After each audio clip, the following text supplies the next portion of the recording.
out.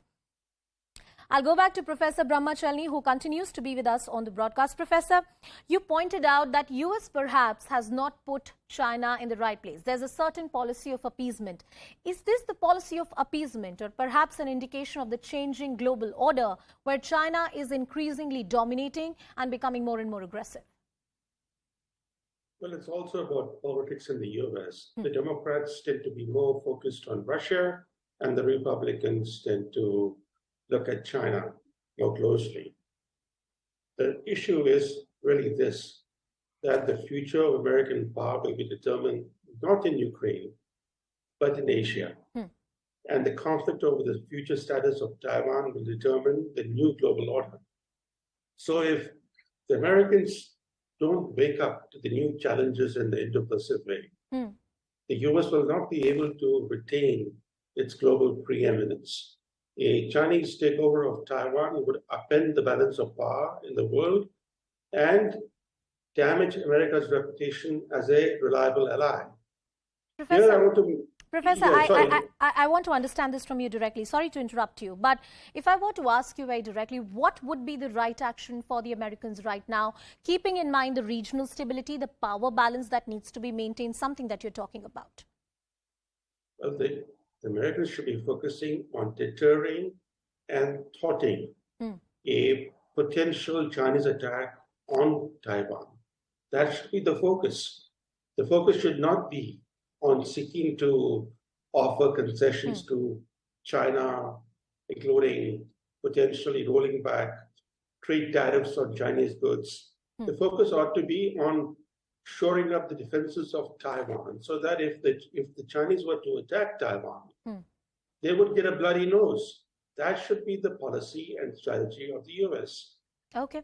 But you know, here, whatever things that we are seeing today, for example, the firing of ballistic missiles or ballistic missiles falling into the EEZ of Japan, or these provocative actions against Taiwan, nothing would serve Taiwan's defense interests better than a Chinese counterproductive action that serves as a wake-up call for American power elites, which largely remain fixated on Russia. Okay. Point taken. So if the Chinese do something that is counterproductive to China's own long-term interests, it will serve Taiwan's defense interests. Okay, I'm going to take that point to Dr. Nancy Snow and Manju Seth. Both of them have limited time. Dr. Snow, we were talking about the role of the regional blocs or the civil community and ensuring that there is peace and stability in the region. Perhaps Professor Chellaney is giving us a reality check, and he's saying China needs to be responded to. They need to be told that their might can be countered, and perhaps that deterrent and that bloody nose is the only way possible. Do you agree? Well, no, I don't agree with that. I think there are many different types of responses you can give. And what we're seeing now is strength is begetting strength. And so it's a tit for tat. It's the old sort of, you do this, I do that. It sort of at times looks like kids on the playground. And he made me do it, that type of language. Let me speak to why Pelosi is in Japan. Japan plays a critical role here. Japan and the U.S. combined, the two largest democratic economies in the world. They are a counterweight, a counterbalance to China. I've lived in Japan the last 10 years, off and on, in Tokyo. And it is now taking on a larger role, a more assertive role. It's a member of the Quad. There was just the Quad meeting at the end of May. These are important regional dialogues. They're not treaty organizations, but they do have a role to play. And bloodying each other's noses is not the sort of picture I want to have. I'm very short of time, hence I'm interrupting you. Manju Seth, I'm coming to you. A very short response from you. What is your bet? I mean, is it time to give up on diplomacy and administer a bloody nose to the Chinese, who have been trying to dominate the world and at various other scenarios with their aggressive posturing, or perhaps time to retain the dialogue and diplomacy? I think giving a bloody nose in actual this thing would be very counterproductive. Economic bloody nose is what needs to be done, and to decouple the economies and the economic dependence on China, that would hurt them. I think those are the actions that need to be taken. And of course, diplomacy and dialogue should continue. But I don't know how effective, as I said, I don't know how effective it's going to be, because China does not feel that it is, it should listen to anyone, because it says it is, a very powerful country. And in Asia particularly, it says, I am numero uno, and this is my sphere of influence. And it is telling the US, and as Professor Chellaney said, it is a decline, it perceives US weakness as a weaker state. And that is why it is becoming more assertive. Well, here's hoping that we don't see another escalation in the Taiwanese Strait. Thank you, Professor Brahma Chellaney, Andrew K.P. Leung, Manju Seth, and Dr. Nancy Snow, all of you for joining us on the show and in this special conversation. We also get you a special conversation with Ting Ting Liu. She's the Foreign Affairs and Military Correspondent for TVBS News from Taiwan. Let's get in a word from her and try and understand what exactly is happening. Thank you so much for joining us on the show. How is it that the Taiwanese administration views the Chinese action and aggression? And more importantly, how will the region guard its democratic interests? Yes, we actually been seeing really very high military tension by the PLA around Taiwan. So the latest numbers I have here is that the Taiwanese Defense Ministry has confirmed that the PLA has actually fired 11 Dongfeng ballistic missiles around northern, eastern, and southern waters in Taiwan. Yeah. And on top of that, they are also the PLA also actually fired live firing exercises consisting of long-range rockets around Taiwan, especially near the outer islands. So, these are a pretty strong military action we are seeing from the PLA army. And the Defense Ministry in Taiwan strongly condemned such a move. And the Ministry of Foreign Affairs of Taiwan has just also released a press release, not only condemning, but also saying that such action is very similar to North Korea.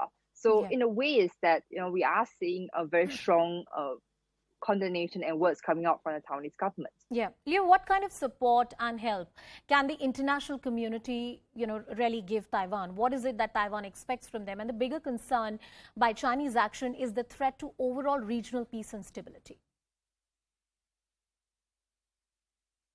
I mean, like the Defense Ministry in Taiwan has stated very clearly is that Taiwan do not seek for war, but Taiwan is definitely prepared for war. But no doubt, I think nobody, especially in Taiwan, people in Taiwan are peace-loving people. People in Taiwan are resilient people. And then with that, I don't think anyone hopes to see full escalation into war. And but the problem now lies in whether there may be any miscalculation or mishandling of a situation, which result in a more less than desirable development in that sense. So I think everyone is watching the situation really closely. And as for the international community, I think the Taiwanese government is actually actively seeking more international attention in this region. We are actually seeing Taiwanese ambassadors or representatives around the world giving interviews and also raising attention to the Taiwan issue. Now it's currently unfolding in Taiwan, and the pressure and tension, military tension that we are currently experiencing. But as to how to really diffuse the situation, I think it is not entirely up to Taiwanese to say that, because the current military drills and exercise are actually conducted by the PLA army. Yeah. Liu, the Chinese argue that the present tensions are provoked after the visit of Nancy Pelosi. What kind of help does Taiwan expect from partner countries like United States of America? Because that's going to be very critical for Taiwan. I think the Taiwanese government also do hope that the international community continues to monitor and pay attention to the tension we are experiencing here. But as we actually did see improvement and warmer ties between US and Taiwan over the past few years. And as to especially, and that is not only in terms of governments, culturally, economically, Taiwan it has actually been actively working with US and other democratic country counterparts. Yeah. My last question to you: the Chinese are not just indulging into military action, but also threatening or are indulging into economic consequences as well. What are the fears of the business community post the Chinese threat? I mean, after Pelosi's visit, we have seen very strong reaction economically from the PRC government. They have actually imposed sanctions. So they have banned the imports of more than, I think, from 1,400 companies which produce food products in Taiwan. So basically, they have banned food imports from Taiwan, and also and on top of that, Taiwanese citrus fruits. That's actually a lot, and also fishes from Taiwan, 2 types of fishes. And we are also seeing the Taiwanese business community watching this really, really closely on how things will eventually unfold. And I think, as in terms of the Taiwanese stock market today, there was actually a bit of tension there. It actually opened on more on the low side. But I think currently it is still, everything's still under control, and the government is telling people that, no doubt the Taiwan will actually experience a lot of trafficking is coming out from the PLA, coming out from the PRC government. And I think the Taiwanese people are freedom-loving people, Taiwanese people are resilient people, and you need to know that actually this kind of threat has always been around there for quite some time. All right, Liu, thank you so much for joining us on the broadcast and getting us all that perspective from the ground. The next 72 hours are going to be very, very critical, and the entire world watches with a bated breath about what happens in the Taiwan Strait. With that, it's a wrap. Ridhima joins you on the other side.